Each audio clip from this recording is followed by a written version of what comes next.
So, four carers have been sentenced to 18 months in prison for abusing and handling a resident in the care home. Now, I will tell you a little bit about the story and how you can avoid being in such situation. Just in case you haven't seen the clip or you haven't seen this video, I'll play a little bit of the clip for you.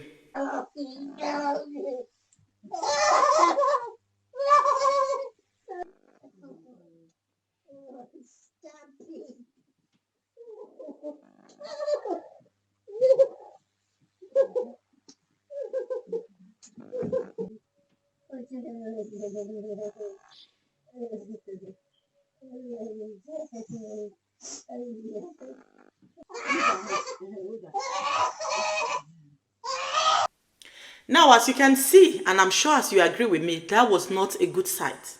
What was going on in that video was horrible. And I can boldly tell you that if that was your mother, or if that was your grandmother, or if that was your auntie, you will be sad. You will be upset. Because what was going on in that video was an extreme. Now we're going to be analyzing that situation because I know lots of situations like that go on every day, and at the end of this I'll be giving you some tips on how to avoid being in such situations. Okay, hello everybody, my name is Ada. Welcome to my channel. If you're a new subscriber, thank you so much for subscribing to watch my videos, and to all my returning subscribers, you guys rock. Please don't forget to give this video a thumbs up and hit the subscribe button. This channel, I share information about immigration ideas to the UK and other countries, UK, Canada, Australia, New Zealand, Finland, and countries as such. Bring updates on happenings here in the UK because that's where I am. With things that are happening, going on presently, and how you can avoid being in trouble, how you can actually reside here in this country as a good citizen without getting into problems like we'll be talking about today. We want to be updated with everyday happenings in the UK, especially with immigrants. Continue to stay with this channel, turn on the notification button, and I promise you to bring you all the gist. So let's go right into today's video.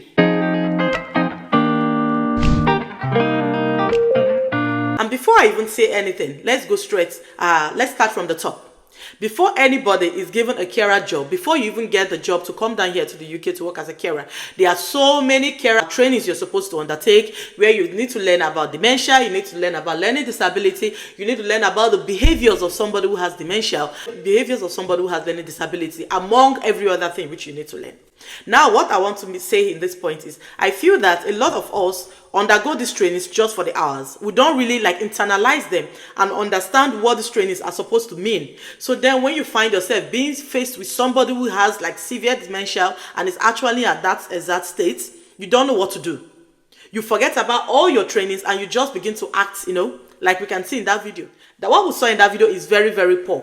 That was not supposed to be happening. That is not even supposed to happen. Because if you actually had a course in dementia framework, you need to understand that such behaviors are expected with somebody who has dementia.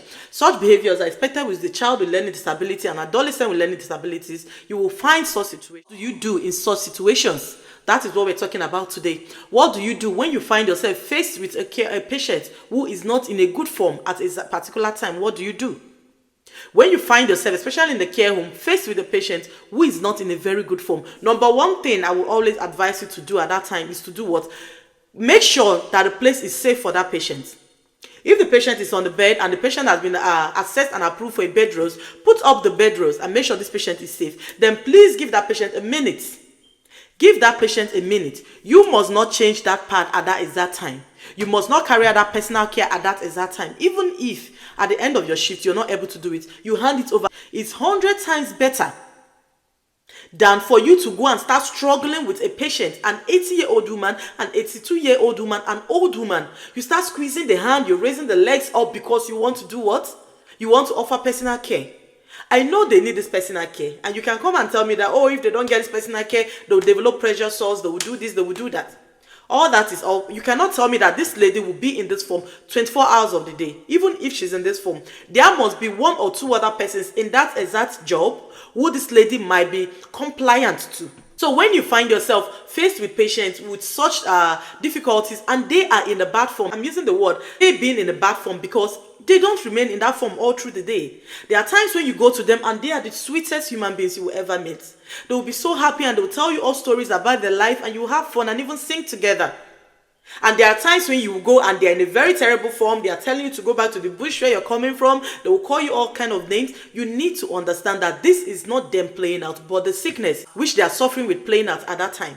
And you don't have to take it to heart. You don't have to be pained with whatever you're told at that time. If you're fully aware of what happens with dementia, you go to work and they'll be like, you are going to die now. It shouldn't hurt you. It shouldn't get to you. I've walked into a place and the moment I opened the door, this is Yana is a resident that will always sing together and laugh. You say, oh Patricia, you're going to die. Go back to hell and die. I need you to die today. I need you to die now.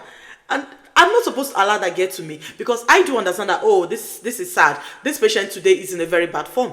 I don't have to like reciprocate. I don't have to come back to him and start using such bad word on him as well. Because I'm okay. I'm not sick. I don't have dementia. I don't have dementia. I don't have to do that. Okay, so I don't have to like reciprocate because he's hitting you, you want to hit back. Because he's told you a wrong word, you want to say back. That is very, very wrong. That is not acceptable. So it's very sad because some of us went through hell, like trying to get this job, getting your COS, coming down here to be able to work. And for you to now joke with the job. And for you to do the job wrongly. For you to not do the things by the book. You need to be very careful. We need to be careful. Like we need to do better. Such news like this are not very good. And it doesn't tell well on the rest of immigrants that come down here to undertake this care job. No, it's not. So you need to be careful with when you're working. So in this video also, I'll be giving some tips on how to avoid such situations, on how to manage yourself if you find yourself in such situations. Okay, one tip on how to manage such situation is to do what? Have patience. Of all the things you're supposed to have when taking care of a dementia patient is what? Patience and compassion. Those two things I would say are the most important. Patience and compassion. You need to have patience. You need to understand that this patient at this time or this resident at this time is not understanding you 100% at the speed you're supposed to be understanding you. So you need to give him time. That's number one. Then number two, you need to have compassion. You need to bear in mind that put yourself in their shoe. You need to have that empathy. Put yourself in their shoe. Understand that, oh, this lady at this point in time is not living her best life. So at this point in time, she's going through a lot. So she's not like, don't blame her for being sad at times. Don't blame her for being aggressive at times. And she might not even be aware of what is going on around her. She might not even know what's going on around her. So if you don't have this empathy, you don't have this compassion, you don't have this patience, please, this care job is not for you. Yes, this care job is not for you. Because one thing is sure is the fact that this job is not for everybody. It is not for everybody. So you check yourself and ask yourself, is this job for me? If you feel that this job is causing you more sadness, this job is taking away your joy, this job is making you so, uncomfortable, maybe it's not for you. Maybe you go look for something else. Go work in the retail, go work in the factories, go work somewhere else, do something else, do some trainings, upgrade yourself, do some other job. Maybe this care job is actually not for you. You must not be a carer. Next tip on how you avoid being in such situation is make sure that your co-worker or the person you're paired with to work is also working by the book. Yes, because in most cases, you are working in pairs because most of these residents might be assistants of two. Please make sure that whoever you're working with is working by the book. Because I've been in situations where I'm working with somebody and this person is in a hurry. He wants to get 20 persons ready in 5 minutes. Yes. He wants to get 20 persons ready in 5 minutes. And you walk into a room and before you turn your eyes, turning and doing everything, you need to call the attention to others. You need to call them and say, excuse me, I think you're going at a pace that is unsafe for both us and for the residents. Can we please slow down? Can we please slow down? Can we please slow down and take this thing one at a time? We don't have to do it in 2 seconds. Because when you're trying to do that is when you're squeezing the patient, you're turning the patient, you're forgetting that this person is also a human being which you're attending to at this time. It's not a log of wood. You don't just throw and push and shove and shoot because you're trying to do personal care. That is not nice. That is not right, okay? So if you find yourself working with a co-worker who is trying to work at such pace, please call their attention to others. Call them to others. Say, please, if you're going to keep working like this, I can't do this job with you. No, I cannot continue with you. We have to work right. We have to do it right. If this colleague is refusing to take correction, refusing to stop, then you have to report it to whoever is in charge. Yes, because if a situation comes up, if the next morning there are bruises found on this patient, it's both of you. If the next morning there was a camera that filmed the whole incident, it's both of you. If in the morning the relative complains to the family that I was manhandled, I was maltreated, I was roughly taken care of by the staff, it's both of you. So if you don't want to be in that situation, what do? You call this colleague to order, and if he refuses to come to order, you report the matter to the senior person in charge to keep yourself on how you can safely carry out your job here as a carer in the UK is to be what? Don't allow the managers or the management of wherever you're working pressure you. Okay, don't allow them pressure you. What do I mean by that? I understand that in the UK right now we have a very poor staffing level when it has to do especially with the care homes. You have a home with 90 bed capacity and you have 6 staff coming to shift. Like how? How are you supposed to attend to that number of patients with this number of staff? So because of that, you notice that maybe you want to wash 80 residents in a space of how many hours? So then you're attending to a human being so fast. Don't let the management pressure you.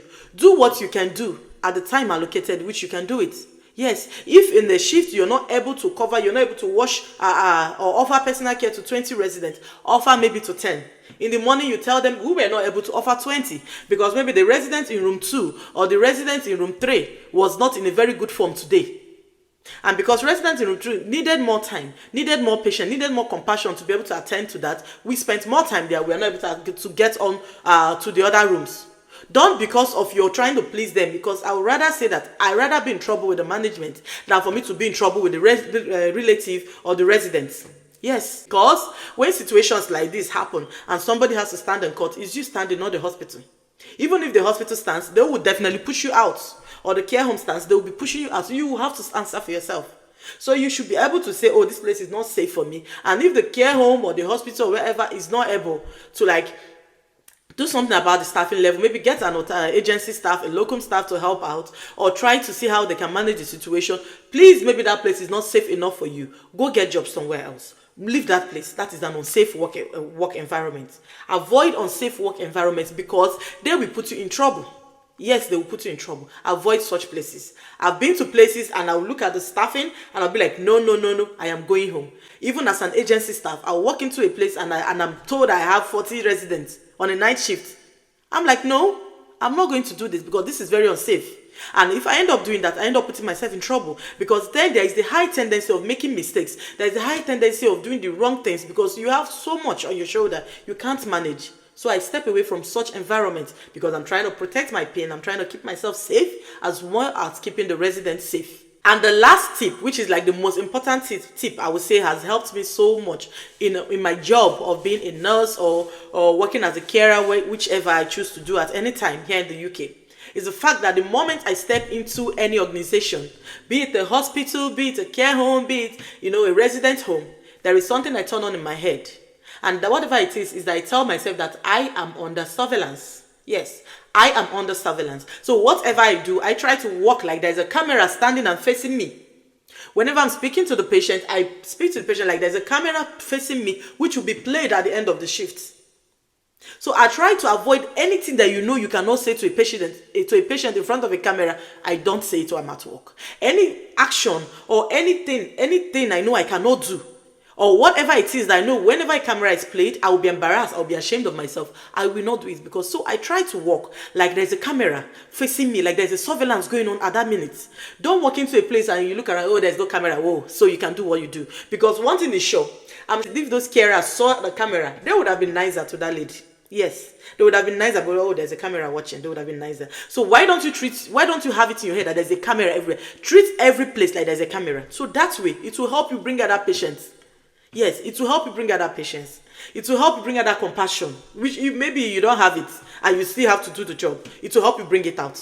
Yes, because if you see camera, you're in that shot, you'll be embarrassed. You'll be very, wait, I didn't mean to do this. Why did I do this? This is actually very sad for a human being to have done, right? So if you actually walk like there's a camera watching you 247, every step you take, there's a camera watching you in the drug room, in the treatment room, speaking to a patient, giving them a drink, feeding them, changing them, doing whatever, moving them around, you'll be more patient with them. And that way you end up keeping yourself safe. You also end up keeping the residents safe. That is in your best interest to do that. That is what I do all the time, and it has kept me safe. That is in your best interest to do that.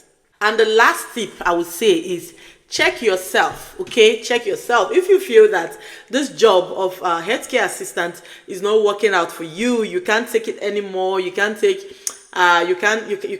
with the patients in their bad form, you can't deal with the kind of care you have to offer, please go look for some other job. This is not the only job. I do hope that as you've watched this video, you've already liked this channel, you've already subscribed.